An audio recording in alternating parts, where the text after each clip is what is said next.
യുദ്ധത്തിന്റെ ഭീകരത മുന്നിൽ കണ്ട് മരണത്തിന്റെ ഭയത്തിൽ കൂടെയുള്ള ജീവനുകളെയും എടുത്തോടി രക്ഷപ്പെടാൻ ശ്രമിക്കുന്ന നിരവധി ജീവനുകളാണ് ഗാസയിൽ ഇപ്പോൾ ഉള്ളത്.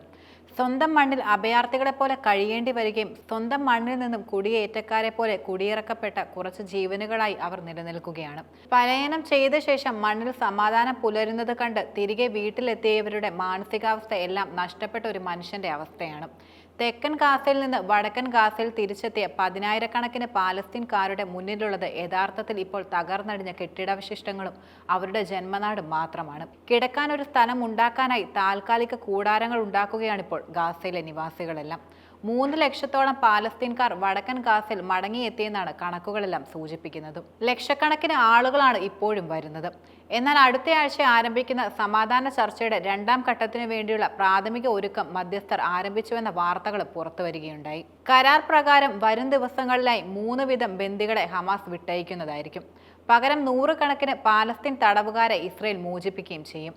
എല്ലാ അതിർത്തി പട്ടണങ്ങളിലും ഗ്രാമങ്ങളിലും ഇസ്രയേൽ സൈനിക പ്രവർത്തനങ്ങൾ കാരണം കനത്ത നാശനഷ്ടങ്ങളാണ് യഥാർത്ഥത്തിൽ ഉണ്ടായിരിക്കുന്നത്. എല്ലാം നഷ്ടപ്പെട്ട ഈ ജനങ്ങളിൽ അവശേഷിക്കുന്ന ഒരേ ഒരു ചോദ്യം എന്നത് എത്ര കണ്ട് വർഷങ്ങൾ എടുത്താലാണ് തങ്ങളുടെ സ്വന്തം നാട് പഴയതുപോലെ ആവുക എന്നത് മാത്രമാണ്. കുടിവെള്ള സ്രോതസ്സില്ലാതെയും മതിയായ ഷെൽട്ടറുകളില്ലാതെയും കഷ്ടപ്പെടുന്ന ജനങ്ങളുടെ അവസ്ഥ യഥാർത്ഥത്തിൽ അതിദാരുണമാണ്.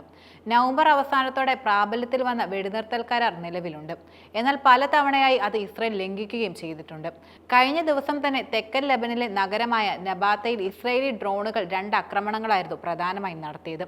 ആയുധങ്ങൾ കടത്തുകയായിരുന്ന ഹിസ്ബുള്ളയുടെ വാഹനങ്ങളായിരുന്നു ഇസ്രയേലിന്റെ പ്രധാന ലക്ഷ്യം. നേരത്തെയുണ്ടായിരുന്ന സ്റ്റേറ്റ് സെക്രട്ടറി ആന്റണി ബ്ലിങ്കന്റെ മധ്യസ്ഥതയിൽ ഗാസ നശിപ്പിക്കാൻ നെതന്യാഹുവിന് ഉപദേശം നൽകിയത് യഥാർത്ഥത്തിൽ ബൈഡൻ ആയിരുന്നു. അതിന്റെ മറ്റൊരു ഭാഗമാണിപ്പോൾ നടക്കുന്നത്. നിലവിലെ അമേരിക്കൻ സ്റ്റേറ്റ് സെക്രട്ടറി മാർക്കോ റൂബിയോയും ബ്ലിങ്കന്റെ അതേ പാത തന്നെയാണ് പിന്തുടരുന്നതിലും സംശയം വേണ്ട. ഹമാസിനെ ഇല്ലാതാക്കാൻ ഈജിപ്തിന്റെയും ജോർദാന്റെയും സഹായമാണ് മാർക്കോ പ്രധാനമായും ആവശ്യപ്പെട്ടിരിക്കുന്നത്. കൂടുതൽ പാലസ്തീനികളെ ഏറ്റെടുക്കണമെന്നും അദ്ദേഹം ഇരു രാജ്യങ്ങളോടുമായി ആവശ്യപ്പെട്ടിട്ടുണ്ട്. എന്നാൽ ഈ അഭിപ്രായം നേരത്തെ പറഞ്ഞ ട്രംപിന്റെ പ്രസ്താവനയെ ഇരു രാജ്യങ്ങളും നിരസിക്കുകയായിരുന്നു. ഹമാസിന് ഒരിക്കലും ഗാസ ഭരിക്കാനോ ഇസ്രയേലിനെ ഭീഷണിപ്പെടുത്താനോ സാധിക്കരുതെന്നും അത് ശക്തമാക്കാനായി സംഘർഷാനന്തര ആസൂത്രണം മുന്നോട്ട് കൊണ്ടുപോകണമെന്നും മാർക്കോ റൂബിയോ പറഞ്ഞു. വീണ്ടും വിഷചിന്തകൾക്ക് ജീവൻ കൊടുത്ത് സംഘർഷം കൂടുതൽ വ്യാപിപ്പിക്കാനുള്ള തന്ത്രമാണ് യഥാർത്ഥത്തിൽ സ്റ്റേറ്റ് സെക്രട്ടറി സ്ഥാനത്തിരുന്നുകൊണ്ട് മാർക്കോ റൂബിയോ നടത്തുന്നത്. എന്നാൽ ഇസ്രയേൽ ക്രൂരതയുടെ ഫലം ഇസ്രയേലിന് തന്നെ പ്രതിഫലിക്കുന്നുണ്ടെന്നതിലും സംശയമില്ല.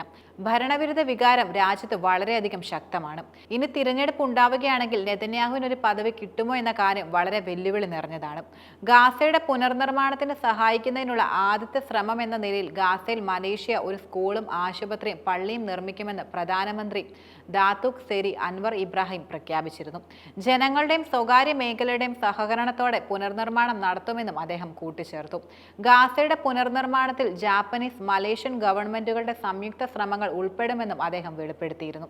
ഗാസയുടെ പുനർനിർമ്മാണത്തിൽ ശ്രദ്ധ കേന്ദ്രീകരിച്ച് പാലസ്തീൻ വികസനത്തിനായുള്ള കിഴക്കൻ ഏഷ്യൻ രാജ്യങ്ങൾ തമ്മിലുള്ള സഹകരണത്തിന്റെ അധ്യക്ഷനായി മലേഷ്യ, ജപ്പാൻ ക്ഷണിച്ചതായും അൻവർ സൂചിപ്പിച്ചിട്ടുണ്ട്. ഇസ്രയേലിന്റെ ക്രൂരകൃത്യങ്ങൾക്ക് സാക്ഷിയായി ആ നഗരത്തിന്റെ ജീവൻ തിരികെ നൽകാൻ പാലസ്തീന്റെ സഖ്യകക്ഷികൾ ശ്രമിക്കുമ്പോൾ അതിന് തടസ്സങ്ങൾ സൃഷ്ടിക്കാനാണ് ഇസ്രയേലും അമേരിക്കയും പ്രധാനമായി ശ്രമിക്കുന്നത്. കരാറിലെത്തിയിട്ടും ഇനിയും നിയമലംഘനങ്ങൾ തുടരാനാണ് ഇസ്രയേൽ കൈക്കൊള്ളുന്ന തീരുമാനമെങ്കിൽ കരുത്തരായ ഇറാൻ, യമൻ തുടങ്ങിയവരും ഹമാസിന്റെ കൂടെയുണ്ടെന്ന് ഇസ്രയേൽ ഒരിക്കലും മറക്കരുത്.